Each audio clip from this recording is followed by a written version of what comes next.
Hello दोस्तों, स्वागत है आपका। आज का टॉपिक हमारा स्पेसिएशन है, तो हम स्पेसिएशन को शुरू करते हैं। पिछले टॉपिक में हमने Darwin's theory, natural selection, JBS Haldane का origin of earth, Stanley Miller का प्रूफ और उसके ऑपरेटर्स, इसके बारे में पढ़ा था।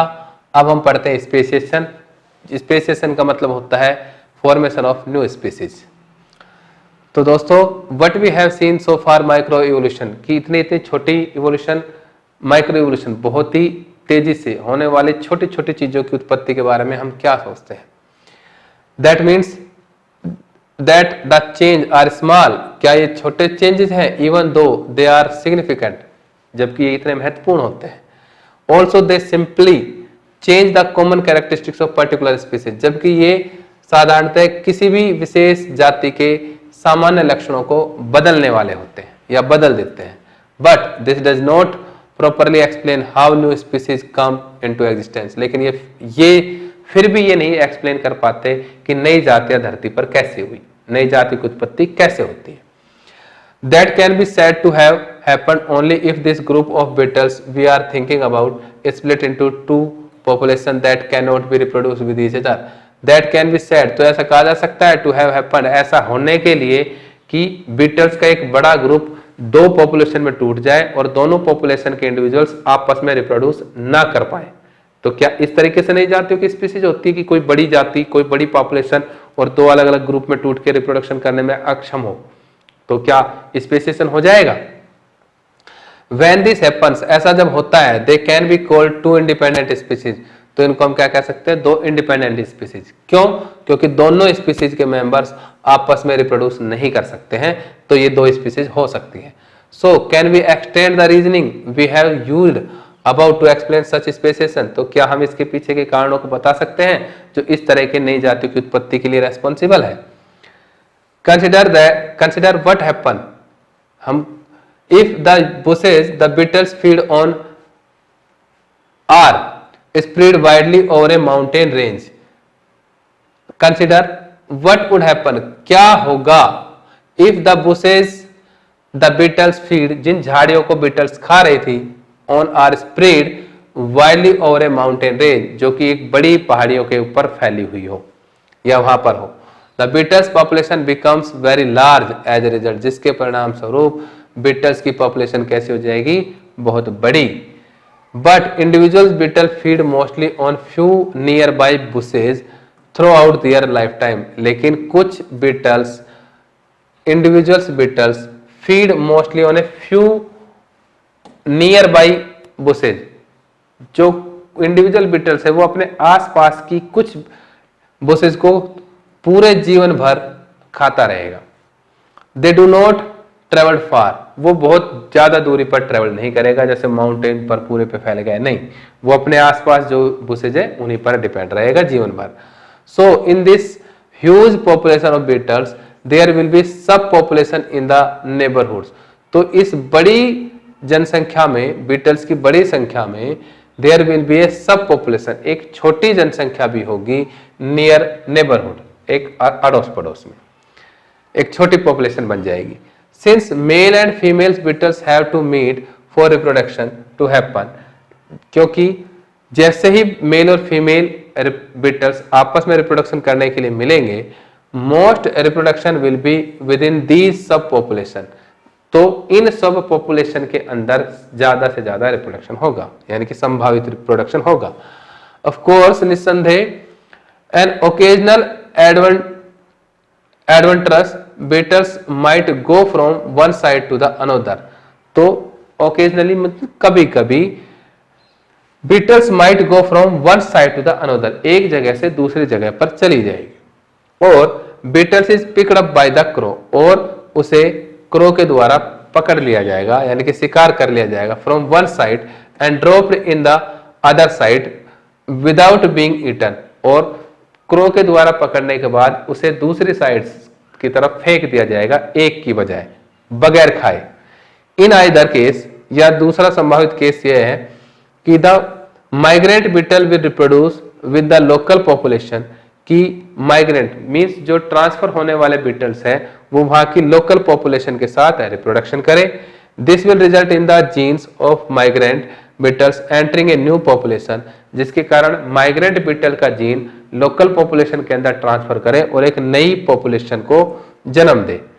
This kind of gene flow is bound, इस तरह का जीन फ्लो यानी कि इस तरह का gene transfer bound to happen between population that are partially but not completely separated. ये सभी पॉसिबल हो सकता है जब ये दो population partially not completely separated हो, यानी कि थोड़ी बहुत सिमिलरिटी रखती हो, बिल्कुल एक दूसरे से अलग या डिफरेंट ना हो। If however between two such subpopulation a large river comes into existence, the two population will be further isolated। लेकिन अगर इन दो सब पॉपुलेशन के बीच में एक बड़ी नदी आ जाती है, the two population will further isolated, तो दोनों पॉपुलेशन आइसोलेट अलग अलग ही रह जाएंगी, मिल नहीं पाएंगी। The level of gene flow between them will decrease even further, जिसके कारण जीन फ्लो फिर से रुक जाएगा, यानी कि माइग्रेंट बीटल से उसकी सब पॉपुलेशन में या लोकल इंडिविजुअल में जीनों का फ्लो नहीं हो पाएगा और इसे हम आइसोलेशन कहेंगे। ओवर जनरेशन, काफी जनरेशन के बाद genetic drift will accumulated different change in each sub population. Generation, over generation, कई जनरेशन के बाद जेनेटिक ड्रिफ्ट मतलब change in the frequency of the gene will accumulate, accumulate मतलब इकट्ठा होगी different changes in the each sub population, हर एक sub population में जेनेटिक चेंजेस जो जेनेटिक ड्रिफ्ट के कारण होंगे, डिफरेंट पैदा होंगे, वो एक्यूमुलेट होंगे। ऑल्सो नेचुरल सिलेक्शन में also operate differently in these different geographical location, और यहाँ पर नेचुरल सिलेक्शन जो दिया गया है प्राकृतिक वर्ण वो भी ऑपरेट होगा अलग तरीके से, जिसको आप अलग अलग ज्योग्राफिक लोकेशन पर अलग अलग तरह का नेचुरल सिलेक्शन भी होगा। 10 for example the territory of one sub population crow are eliminated by eagles, और एग्जाम्पल के तौर पर उस टेरिटरी से या सब पॉपुलेशन से ईगल ने क्रो को एलिमिनेट भी कर दिया है, यानी कि क्रो भी नहीं है। But this does not happen for the other sub population, लेकिन दूसरी सब पॉपुलेशन के लिए ऐसा नहीं हुआ। Where crow numbers are very high, जहां पर कौवों के नंबर बहुत ज्यादा है। As a result the green variation will not be selected at the first site while it will be strongly selected at the second. तो यही एक रीजन था कि green variations will not be selected at the first site, कि प्रथम दृष्टया green variations of beetles not selected, लेकिन बाद में इसे स्ट्रांगली सिलेक्ट किया जाता है। यहां पर आपको ये बताने की कोशिश की है कि जब हम पीछे पढ़कर आए हैं बीटल्स के केस में, तो बीटल्स के केस में आपने देखा था रेड बीटल थे, रेड बीटल से ग्रीन बीटल्स बना, तो रेड बीटल और ग्रीन बीटल दो एक सब पॉपुलेशन हो गई, दोनों सब पॉपुलेशन थी, दोनों रिप्रोड्यूस करती थी, दोनों से कैरेक्टर्स का आगे ट्रांसफर होता था। ग्रीन बीटल्स भी अपने ग्रीन कलर को आगे ट्रांसफर कर रही थी, जिसके कारण ग्रीन पॉपुलेशन में बढ़ोतरी हो रही थी और रेड पॉपुलेशन घट रही थी। इन सब के लिए कहीं ना कहीं और भी फैक्टर जिम्मेदार थे। पहला फैक्टर कि जो पॉपुलेशन यानी कि सब पॉपुलेशन ग्रीन की बात कर रहे हैं वहां पर क्रो नहीं थे, क्योंकि वो उनको देख नहीं पा रहे थे। नेचुरल सिलेक्शन हो रहा था क्योंकि ग्रीन कलर को नेचर रिप्रोड्यूस करने का मौका दे रही थी, और वहां पर जो रेड पॉपुलेशन, जो दूसरी सब पॉपुलेशन थी, उनके साथ ये घटना नहीं घट रही थी। क्रो का नंबर ज्यादा था, आसानी से रेड बीटल्स दिखाई दे रहे थे और उनको खाया जा रहा था और उनकी संख्या तेजी से कम होती जा रही थी। इसी कारण से ग्रीन बीटल्स को सेलेक्ट कर लिया जाता है बाय द नेचर और उनकी संख्या बढ़ जाती है और रेड बीटल्स की संख्या तेजी से कम होने लगती है। जब ये कैरेक्टर्स इस तरीके से ट्रांसफर होते हैं और एनवायरमेंटल फैक्टर्स या ज्योग्राफिकल फैक्टर इस चीज को प्रमोट करते हैं, तो नई जातियों की उत्पत्ति होना पॉसिबल है। Together the process of genetic drift and natural selection, genetic drift means change in the frequency of gene and natural selection, प्राकृतिक द्वारा वरण, will result in two isolated sub population, जो दो बिल्कुल अलग अलग सब पॉपुलेशन में होता है, और beetles becoming more and more different from each other, जो बनता जा रहा है मोर एंड मोर, ज्यादा से ज्यादा एक दूसरे के अंदर अंतर का कारण। यानी कि जेनेटिक ड्रिफ्ट और नेचुरल सिलेक्शन के कारण दो सब पॉपुलेशन में ज्यादा से ज्यादा डिफरेंट पैदा होते जा रहे हैं। Eventually members of these two groups will be incapable of reproducing, यहां तक कि ये मेंबर, दोनों सब पॉपुलेशन के मेंबर एक दूसरे से रिप्रोड्यूस करने में भी सक्षम नहीं है। Even if they happen to meet, जबकि ये आपस में मिलते हैं तब। तो इसका मतलब रिप्रोडक्टिव आइसोलेशन भी हो रहा है। There can be a number of way by which this can happen, यहां पर बहुत से ऐसे तरीके जिससे ऐसा हो सकता है। If the DNA change are severe enough, DNA के अंदर होने वाले चेंजेस बहुत ज्यादा है, such a change in the number of chromosome, जैसे क्रोमोसोम के नंबर में बदलाव होना। Eventually the germ cells of the two group can not fuse with each other, क्योंकि दोनों ग्रुप की जर्म सेल्स यानी कि रिप्रोडक्टिव सेल्स आपस में फर्टिलाइजेशन नहीं करती है। और a new variations emerge in which green females will not mate with red males, और जिसके कारण कोई चेंज ऐसा भी बना जो ग्रीन फीमेल को रेड के साथ मेट करने से रोकता हो, but only with green males, जबकि ग्रीन मेल के साथ ही, ग्रीन बीटल्स के साथ ही रिप्रोड्यूस करने की अनुमति प्रदान करता हो। This allow very strong natural selection for greenness, ये ग्रीनीनेस के लिए बहुत ही स्ट्रॉन्ग नेचुरल सिलेक्शन प्रोवाइड करेगा। Now if such green females beetles meet red male from the other group, her behaviour will ensure that there is no reproduction between them. अगर green और red beetles आपस में मिलेंगे तो ये 100% हो जाएगा कि इनके अंदर रिप्रोडक्शन की संभावना 0 हो जाए, यानी कि नहीं होगा। Effectively new species of beetles are being generated, और जिसके कारण बीटल्स की एक नई प्रजाति हो जाएगी। इन शॉर्ट दोस्तों, इस पूरे पैराग्राफ में क्या बताया गया है मैं यहीं से शुरू कर देता हूं। पहले तो आता है स्पीसीज।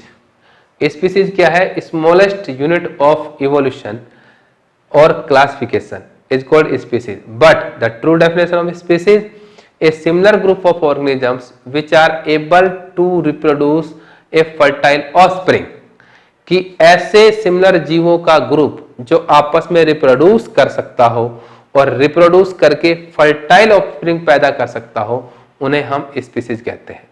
जैसा यहां पर बीटल की दो स्पीसीज के बारे में जिक्र किया गया है, एक रेड स्पीसीज है और एक ग्रीन स्पीसीज है।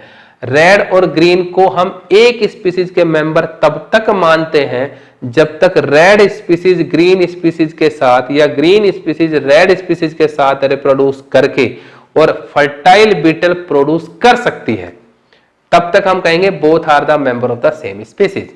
लेकिन जैसा कि लास्ट लाइन में दिया गया कि जब रेड बीटल्स ग्रीन बीटल के साथ या ग्रीन बीटल्स रेड बीटल के साथ रिप्रोड्यूस करने में अक्षम हो, रिप्रोडक्शन नहीं कर पाए या रिप्रोड्यूस करके fertile offspring fertile beetles produce नहीं कर पाए, तो इसका मतलब ये दोनों डिफरेंट स्पीसीज के मेंबर हो गए हैं। अब ये डिफरेंट स्पीसीज के मेंबर क्यों हुए, इसके लिए 2-3 फैक्टर आए।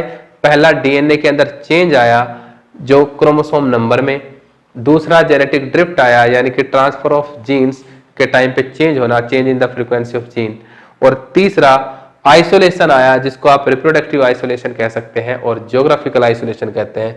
और फोर्थ, नेचुरल सिलेक्शन आया, जिसमें नेचर सेलेक्ट करती है फिट को, जिसको सर्वाइवल ऑफ फिटेस्ट भी कहते हैं, बेस्ट इंडिविजुअल्स को सर्वाइव करने का मौका देती है। तो these are the 4 reason by which new species are form which is called speciation. I repeat, beetles की हो या किसी भी इंडिविजुअल्स की नई जातियां किन कारणों से बनती हैं, उनमें पहला कारण आया natural selection, second genetic drift, third change in the chromosome number यानी कि डीएनए के अंदर variations, and fourth reproductive isolation. These are the responsible for the formation of new species. I hope आपको समझ में आया होगा। इसके बाद एक questions, I repeat these questions are solved on our app. Evolution and classification, next topic की तरफ चलते हैं हम। Based on these principle we can work out the evolutionary relationship of species we are around us. Based on these principles जो हमने पढ़ लिए, we can work out the evolutionary relationship, हम evolutionary relationship of the species जो हमारे आसपास है उनके बारे में काम करते हैं, देखते हैं। It is a sort of going backward in time, थोड़ा सा पीछे चलते हैं। We can do this by identifying hierarchies, जो हम हायरार्चीज के अंदर आइडेंटिफाई करने की कोशिश करेंगे, जो 9th क्लास में पढ़ा हमने, of characteristics between species, species के कैरेक्टरिस्टिक्स में। In order to understand this process, इस प्रोसेस को समझने के लिए let us think back to our discussion on the classification of organism in class 9।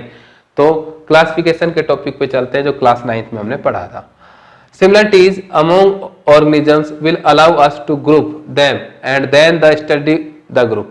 Similarities, जिस क्लासिफिकेशन की बात कर रहे हैं कि क्लासिफिकेशन क्या था, grouping of organism on the basis of similarities and difference. तो सिमिलरिटीज क्या करती है, हमें किसी स्पेशल ग्रुप के स्टडी करने में हेल्प करती है। फॉर दिस, इसके लिए which characteristics decide more fundamental difference, कौन से कैरेक्टरिस्टिक्स को सबसे महत्वपूर्ण माना जाता है, डिफरेंसेज अमंग द ऑर्गेनिजम्स, जो दूसरे ऑर्गेनिज्म से अलग हैं, and which one decide less basic different, और कौन सा कैरेक्टर है जो दूसरे से कम अंतर रखता है। What is meant by the characteristics, तो सबसे पहले है कि कैरेक्टरिस्टिक्स का मतलब क्या है। Anyway, characteristics are detail of appearance और बिहेवियर। कैरेक्टरिस्टिक्स का मतलब क्या है, डिटेल्स ऑफ अपीयरेंस, जो दिखाई देता है, और बिहेवियर या बर्ताव। इन अदर वर्ड्स, दूसरे शब्दों में, ए पर्टिकुलर फॉर्म और ए पर्टिकुलर फंक्शन, एक पर्टिकुलर फॉर्म या एक पर्टिकुलर फंक्शन को हम क्या कह रहे हैं, characteristics. That we have 4 limbs, जैसे कि 4 लिम्स है, इज दस एक कैरेक्टरिस्टिक, तो 4 पैर होना एक कैरेक्टरिस्टिक्स है। That plant can do photosynthesis, plant photosynthesis करते हैं, ये भी एक प्लांट का कैरेक्टरिस्टिक्स है। Some basic characteristics will be shared by most organisms, कुछ महत्वपूर्ण या साधारण कैरेक्टरिस्टिक्स बहुत से ऑर्गेनिजम्स के द्वारा शेयर किए जाते हैं, यानी कि सभी में होते हैं। The cells is the basic unit of life in all organisms, जैसा कि हम जानते हैं cell is the basic structure and function unit of life. The characteristics in the next level of classification would be shared by most but not all organisms. और characteristics जो कि बहुत से ऑर्गेनिजम्स में सामान्य तौर पर पाई जाती है लेकिन सभी में नहीं पाई जाएंगी। कुछ ऐसी है बेसिक जो सभी में पाई जाएंगी, कुछ ऐसी कैरेक्टरिस्टिक्स है जो बहुत सौ में पाई जाती है लेकिन सभी में नहीं पाई जाएंगी। A basic characteristics of cell design, जैसे कि cell design that differs among different organisms, जो अलग अलग ऑर्गेनिजम्स में अलग अलग होता है, is whether the cell has a nucleus, और जैसे कि सेल के अंदर न्यूक्लियस होना एक बेसिक बात है, लेकिन सेल डिजाइन अलग अलग होना ये दूसरी बात है। जैसे bacterial cell do not while the cells of most other organism, जैसे कि बैक्टीरियल सेल्स में जो सेल न्यूक्लियस है वो नहीं होता जबकि बाकी सेल्स में होता है। Among organism with nucleated cells which once are unicellular and which one are multicellular, और जिन सेल में न्यूक्लियस होता है उनमें कुछ यूनिसेलर भी होती है और कुछ मल्टीसेलर भी होती है। देखो यहाँ पर बेसिक से और कुछ सामान्य की तरफ आ रहा है, तो बेसिक में क्या है, कुछ ऐसे कैरेक्टर जो सब में होते हैं, उससे थोड़ा सा अगला चले कि कुछ कैरेक्टर ऐसे होते हैं जो बहुत सौ में होते हैं लेकिन सब में नहीं होते। एग्जाम्पल दिया, सेल के अंदर न्यूक्लियस होना सभी में नहीं होता लेकिन बहुत सौ में होता है, जैसे बैक्टीरिया में नहीं होता लेकिन बहुत से में होता है। अब उससे थोड़ा और कॉम्प्लेक्स आए कि जिसमें न्यूक्लियस होता है उनमें कुछ यूनिसेलर होते हैं और कुछ मल्टीसेलुलर होते हैं। The property marks a very basic difference in body design because of speciation of cells type and tissue, और जो difference property mark the basic difference, जो सामान्य डिफरेंस दिखाई देते हैं, मेन डिफरेंस दिखाई देते हैं बॉडी डिजाइन में, वो क्यों दिखाई देते हैं, क्योंकि स्पेशलाइजेशन ऑफ सेल टाइप और टिश्यू का टाइप कैसा है इस पर डिपेंड करता है कि बॉडी डिजाइन कैसा होगा। अमंग मल्टीसेलर ऑर्गेनिज्म्स की अगर बात करें, whether they can undertake photosynthesis or not will provide the next level of the classification, कि ये फोटोसिंथेसिस करने वाले हैं या नहीं करने वाले हैं, ये next level of classification decide करता है। यानी कि बहुत से ऐसे ऑर्गेनिजम्स हैं लिविंग हैं जो फोटोसिंथेसिस करते हैं और बहुत से नहीं, जैसे प्लांट और एनिमल की बात कर रहा है, ये अनदर बेसिस ऑफ क्लासिफिकेशन की बात कर रहा है। अमंग द मल्टीसेलर ऑर्गेनिजम्स, अगर मल्टीसेलर की बात करें, that cannot do photosynthesis, जो photosynthesis नहीं करते, whether the skeleton is inside the body or around the body will mark another fundamental design difference, और फोटोसिंथेसिस नहीं करने वाले की बात करें तो उनमें स्केलेटन सिस्टम की बात करती है, जिसके चारों तरफ सेल्स प्रेजेंट होती है, सराउंड होता है या नहीं होता, और इसके कारण भी बॉडी डिजाइन अलग हो जाता है। We can see that even in these few questions that we have asked, a hierarchy is developing that allow us to make classification of group। जो ऊपर कैरेक्टर्स डिसाइड किए या बताए गए उनके बेसिस पर हम अलग अलग ग्रुप में एनिमल्स को क्लासिफाई करते हैं और इसे हम एक हायरार्की कहते हैं। The more characteristics two species will have in common, the more characteristics जो दो स्पीसीज के अंदर होते हैं will have कॉमन हो सकते हैं। The more closely they are related, जितने ज्यादा कॉमन उतने ही दे संबंधित होंगे। And the more closely they are related, जितने ज्यादा ये संबंधित होते हैं, the more recently they will have had common ancestor, उतने ही इनके पूर्वज नजदीकी होंगे। यानी कि जो दो स्पीसीज के ज्यादा कैरेक्टर्स कॉमन होंगे, इसका मतलब वो स्पीसीज रिसेंटली बनी होंगी और उनका पीछे का एंसेस्टर भी रिसेंटली होगा, यानी कि दोनों किसी कॉमन एंसेस्टर से पैदा हुई होंगी। एन एग्जाम्पल विल हेल्प, एक एग्जाम्पल जो हमारी मदद करेगा। A brother and sister are close related, एक भाई और बहन दोनों आपस में संबंधित है। They have common ancestor in the first generation, दोनों के फर्स्ट जनरेशन में कॉमन एंसेस्टर यानी कि माता पिता सेम है। बिफोर देम, इनसे पहले, namely their parents, a girls and her first cousin are also related but less than the girls and her brother, एक लड़की और उसका कजिन सौतेला भाई या बहन भी रिलेटेड है, लेकिन उतना नहीं जितना उसका खुद का भाई, क्योंकि भाई के तो दोनों, बहन भाई के तो पेरेंट्स कॉमन है, लेकिन कजिन्स क्या है, उसके अंकल आंटी का बच्चा जो उनसे सिमिलर तो है लेकिन इतना नहीं जितना उसका खुद का भाई है। दिस इज बिकॉज, ऐसा इसलिए कि cousins have common ancestor, cousins के एंसेस्टर कॉमन है देयर ग्रैंड पेरेंट्स, जो कि ग्रैंड पेरेंट्स थे ना कि parents, in the second generation before them, उनसे पहले, not in the first one, first generation में ही नहीं, क्योंकि वो अपने पेरेंट्स की फर्स्ट जनरेशन थी जिसमें वो और उसका भाई कॉमन था, जबकि सेकंड जनरेशन जो उनके ग्रैंड पेरेंट्स की, जहां पर उनका कजिन भी उनसे बिलोंग करता है क्योंकि उनके पेरेंट्स दोनों भाई थे। We can now appreciate the classification of species, in fact, a reflection of their evolutionary relationship। तो इसका मतलब हम क्लासिफिकेशन को किसमें, इवोल्यूशनरी रिलेशनशिप को स्टेबल करके जानते हैं या पढ़ते हैं या समझते हैं कि इवोल्यूशन कैसे हुआ, वैसे उनका क्लासिफिकेशन किया जाएगा। We can thus build up small group of species with recent common ancestor। तो हमने एक छोटा ग्रुप बनाया जिनमें रिसेंटली कॉमन एंसेस्टर है। Then super group of these group with more distance common, फिर हमने सुपर ग्रुप बनाए जिनके अंदर थोड़े से अंतर बढ़ गए, यानी कि दूसरी जनरेशन तीसरी जनरेशन पे या कुछ डिस्टेंस, यानी कि पहले कॉमन एंसेस्टर रहे होंगे, एंड सो ऑन, और फिर उससे कॉमन एंसेस्टर और फिर उससे कॉमन एंसेस्टर।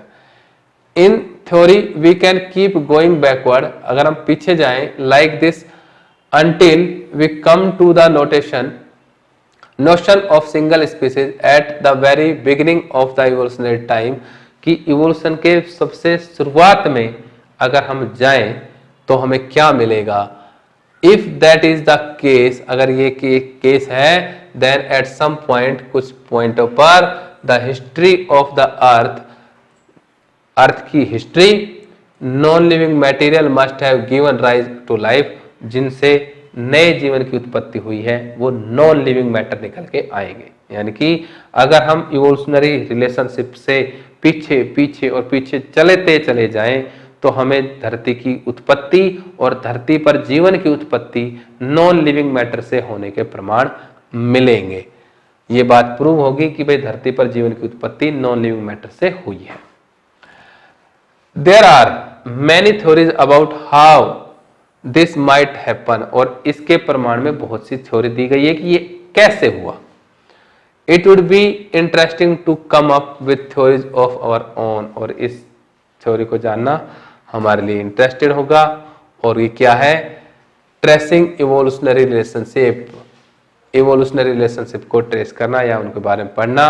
और वो क्या है, when we try to follow evolutionary relationship, जब हम इवोल्यूशनरी रिलेशनशिप को फॉलो करते हैं, how do we identify characteristics as common, तो हम कैसे बताते हैं कि ये कैरेक्टरिस्टिक्स कॉमन है दोनों स्पीसीज में। These characteristics in different organisms would be similar, ये कैरेक्टरिस्टिक्स दो अलग अलग इंडिविजुअल्स में सिमिलर है because they are inherited from common ancestor. दो अलग अलग इंडिविजुअल और कैरेक्टरिस्टिक्स दोनों इंडिविजुअल में कॉमन, इसका मतलब कॉमन एंसेस्टर से दोनों इंडिविजुअल्स में वो कैरेक्टर्स इनहेरिटेड हुआ है। An example, consider that fact of mammals have four limb, mammals यानी कि स्तनधारियों में फोर लिम्ब्स होते हैं एज डू बर्ड्स, जैसा कि पक्षियों में, रेप्टाइल्स में, एम्फीबियन में, सब में फोर लिम्ब्स होते हैं। The basic structure of the limbs is similar, limbs यानी कि हाथ पैर की स्ट्रक्चर क्या है, बेसिक सिमिलर है, though it has been modified to perform different function in various vertebrate, जबकि इन सभी में बेसिक स्ट्रक्चर सिमिलर है लेकिन सारे के सारे अलग अलग काम करने के लिए मॉडिफाइड हो गई। Such a homologous characteristics help to identify, इनको हम होमोलोगस कैरेक्टरिस्टिक या होमोलोगस ऑर्गन के नाम से जानेंगे जो हेल्प करते हैं to identify an evolutionary relationship between apparently different species, जो ये जानने में मदद करते हैं कि कॉमन एंसेस्टर से किस तरीके से कैरेक्टर्स अलग अलग स्पीसीज में आए हैं, इवोल्यूशनरी रिलेशनशिप को समझने में हेल्प करते हैं। और इसको हम कहते हैं homologous organ which have the basic या similar in structure but different in function are called homologous organs, and homologous organ prove that कि how does these characters in a different organisms come from the common ancestor, means homologous organ state that different organisms produce from the common ancestors. However, all similarities simply in organism shape are not necessarily because of common ancestry, shape सबकी एक जैसी नहीं मिल रही है क्योंकि common ancestor थे, उनसे characters आए और adaptation के according हमने अलग अलग रूप से उनको modify कर लिया। What would we think about the wings of birds, तो विंग्स ऑफ बर्ड्स के बारे में क्या सोचते हैं, और बैट्स के, तो बैट में भी विंग्स है और बर्ड्स में भी विंग्स है। For example birds and bat have wings, birds यानी कि आपके चमगादड़, सॉरी पक्षी और बैट चमगादड़ दोनों में पंख होते हैं, but squirrels and lizard do not, जबकि आपकी गिलहरी और छिपकली लिजार्ड्स के अंदर पंख नहीं होते। So are birds and bats more closely related, तो इसका मतलब क्या हुआ कि बर्ड्स और बैट ज्यादा एक दूसरे के नजदीक है to each other than squirrel and lizard, lizards और गिलहरी से ज्यादा नजदीकी बर्ड्स और बैट में है। इस चीज का ये मतलब निकला।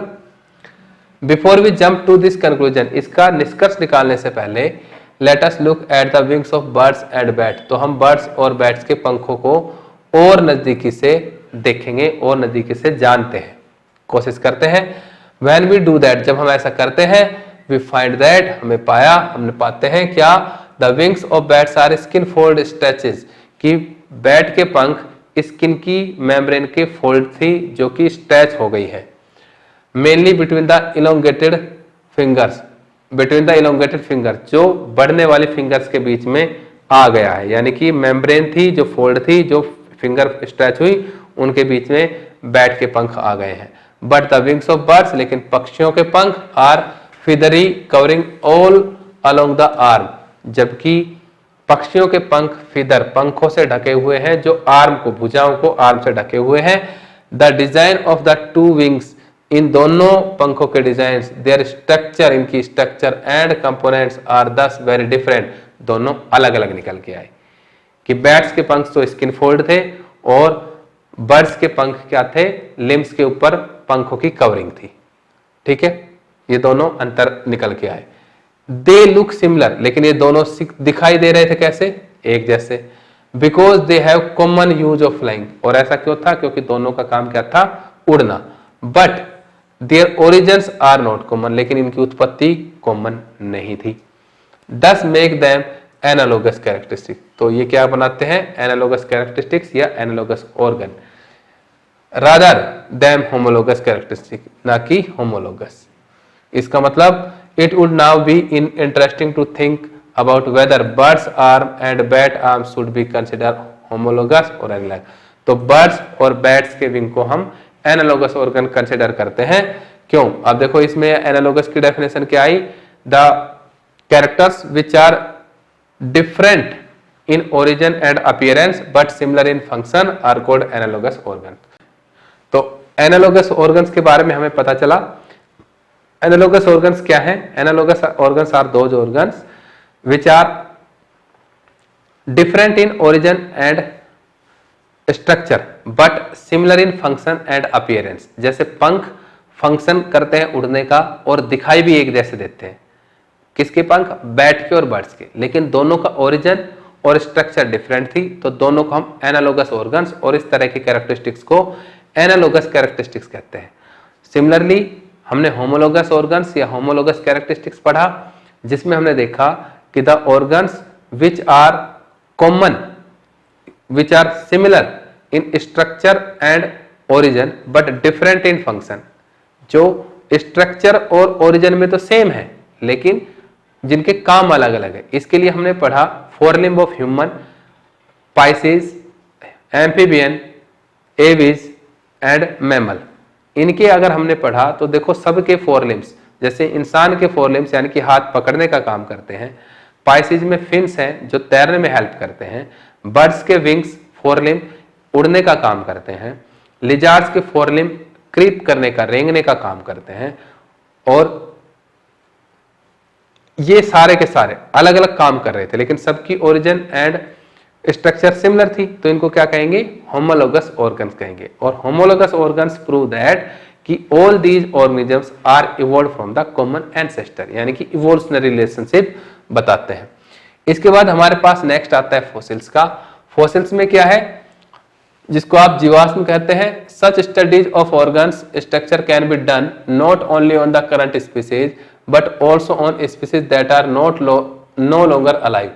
सच स्टडीज ऑफ ऑर्गन, इन ऑर्गन की स्टडी जो हम होमोलोगस और एनालोगस में हमने पढ़ा, can not be done not only the current species, केवल करंट स्पीसीज में नहीं करी जाती बल्कि on species that are no longer alive, उनमें भी की जाती है या उनमें भी पाई जाती है जो आज जीवित नहीं है। How do we know that these extinct species ever existed, हमें कैसे पता चलेगा कि ये लुप्त हो चुकी जातियां कभी इस धरती पर मौजूद थी? We know this from finding fossils, ये हमें पता चलता है जब हम फॉसिल्स को फाइंड आउट करते हैं, फॉसिल्स को जानते हैं। What are fossils? तो फॉसिल्स क्या है? जीवाश्म क्या है? यूजुअली सामान्यतः व्हेन ऑर्गेनिज्म डाई, जब लिविंग ऑर्गेनिज्म मर जाता है, their body wills decompose and be lost, उनकी बॉडी डिकम्पोज होके समाप्त हो जाती है।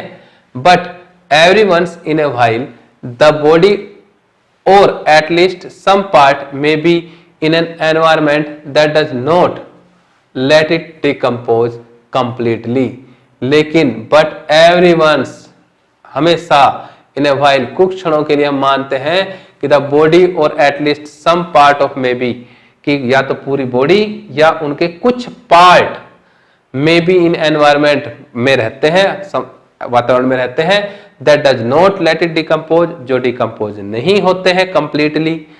If a dead insect get caught in hot mud, अगर एक मरा हुआ इंसेक्ट गर्म मड में जकड़ जाए, फॉर एग्जाम्पल के लिए, it will not decompose quickly, तो ये तुरंत डिकम्पोज नहीं होगा। At the mud will eventually harden and retain the impression of the body part of the insect, और मड हार्डन होती जाएगी और उसके अंदर धसा हुआ इंसेक्ट, उसके बॉडी पार्ट्स के इंप्रेशन उस मड में छप जाएंगे, बन जाएंगे। All such preserve traces of living organisms are called fossils, और ये सारे के सारे कंजर्व्ड या बने हुए प्रिजर्व इंप्रेशंस, जैसे इंसेक्ट के बन गए मड में, वो फॉसिल्स कहलाएंगे। यानी कि dead remains of plant and animals which are preserved are called fossils. Fossils के बहुत से एग्जाम्पल हैं, जैसे ट्री ट्रंक दे रखा है यहाँ पर इन्वर्टिब्रेट्स में, अमोनाइट दे रखा है, ट्राइलोबाइट दे रखा है, ये सारे फॉसिल्स हैं। ओके, तो फॉसिल्स क्या है ये आपको पता चल गया।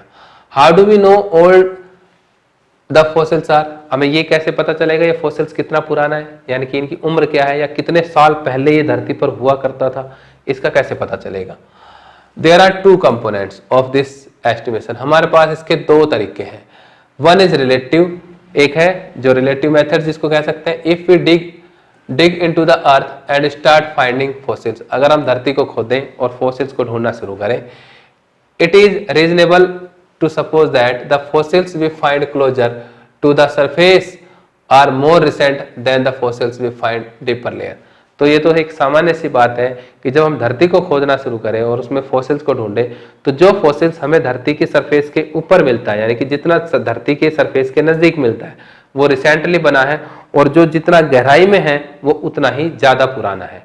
यानी कि जो ऊपर मिलेगा वो रिसेंटली फॉर्म फॉसिल्स, और जो गहराई में है वो उतना ही पुराना, यानी कि वो इस रिसेंटली फॉर्म फॉसिल से पहले बना होगा। इसको रिलेटिव मेथड्स कहते हैं, यानी कि जो धरती में जितनी गहराई पे मिलेगा वो उतना ही पुराना फॉसिल्स कहलाएगा।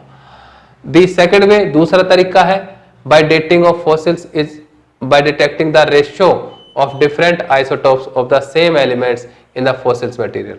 और दूसरा है डेटिंग मेथड, जिसको हम जनरली कार्बन डेटिंग मेथड्स भी जानते हैं, कि to identify the amount of carbons in the fossils, कि एक पर्टिकुलर आइसोटोप, जैसे मैंने कार्बन डेटिंग का नाम लिया, तो फॉसिल्स के अंदर कार्बन अमाउंट कितना बचा है और उसको आज के कार्बन अमाउंट से कंपेयर करके हम बता सकते हैं कि इस कार्बन को डिकम्पोज होने में, एलिमिनेट होने में कितने सालों का समय लगा।